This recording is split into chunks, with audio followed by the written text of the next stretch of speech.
Welcome to the Copper King Mine and Railroad. Today we're going to talk about a 1936 old house that was up in Bingham. So stay tuned.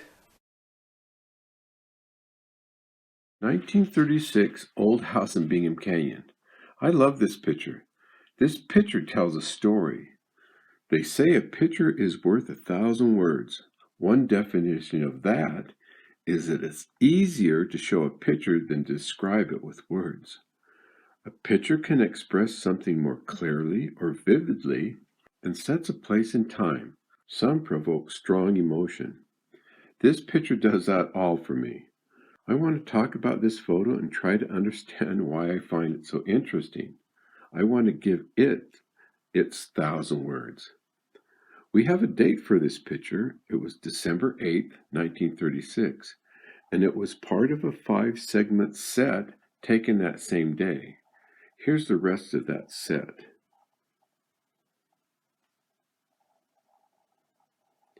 Now, people usually had a purpose when they took a picture.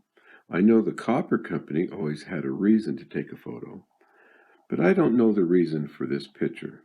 Maybe property assessment or something else. So let's look at this picture. What do you see? Of course, the car. We'll talk about that in a minute. The clothes on the line, the long johns. My grandfather wore long johns every day of his life, summer and winter. The window with curtains and potted plants, maybe geraniums. Is that a wood or a coal box in front? Do they have kids? I think I see a snow sled there, and so there was some writing or carving on the wood walls. It's cool that we can see the address. It's 230 Main. Now the car. I need help with this.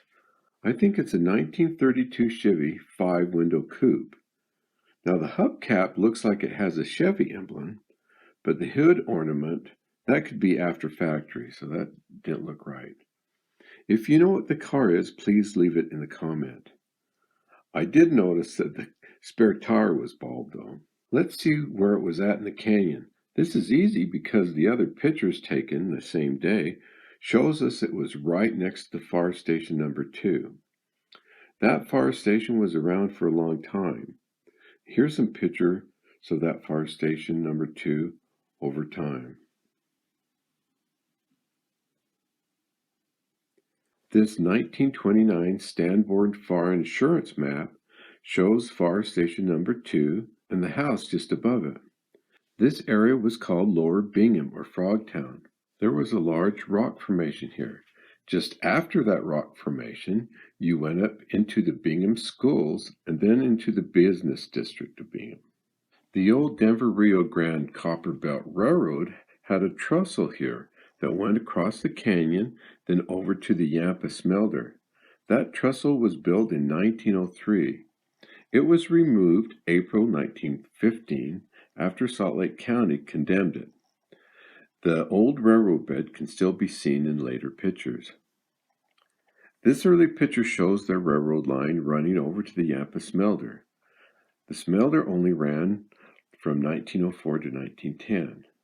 Note the large building that was in our picture. The Stanford maps, it's labeled auto or stage.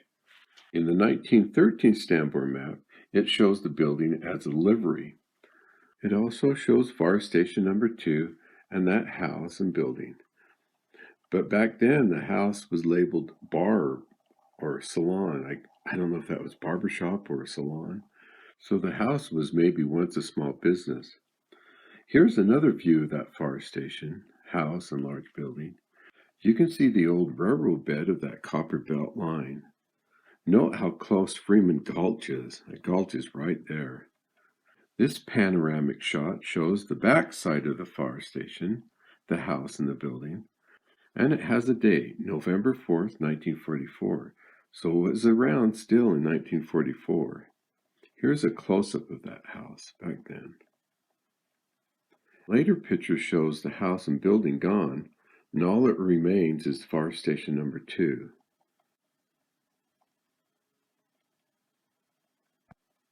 Now look at this fun picture.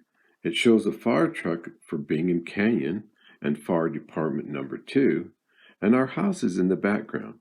Of course, different clothes on the line. The 1907 Stanboard map shows both house and large building, and it's labeled livery again, but there's no fire station, 1907. There is a hose cart with the 300-foot hose, it says. So let's look at the other pictures taken that same December 8th, 1936 day. This one, looking down the canyon, you can see the back side and the side of the fire station. A close-up shows a couple of men loading fallen rocks into that neat old truck. Look at the door. This led to stairs that went to the upper floor of the fire station. The fire station's bell tower on the hill in the back. The 1929 map says the fire bell on Still Tower not used. Higher up on the hill is the fire alarm, electric siren on a Still Tower. Now both can be seen in the next photo, and that was taken up the canyon a little further. Note the mailbox right there. A close-up with the picture shows an old truck on the hill. The back wheels was used to run a cable or a belt of some kind. Then other mining equipment, perhaps a air compressor, top right. So I wonder if there was a mine around here at one time.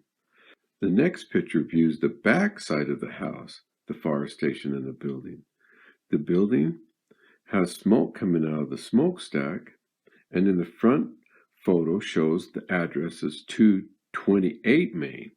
Now possibly someone lived upstairs in this old building, I don't know. The last picture shows the mountainside right next to the house. Now most of the buildings and houses in Bingham were built right into the hillside.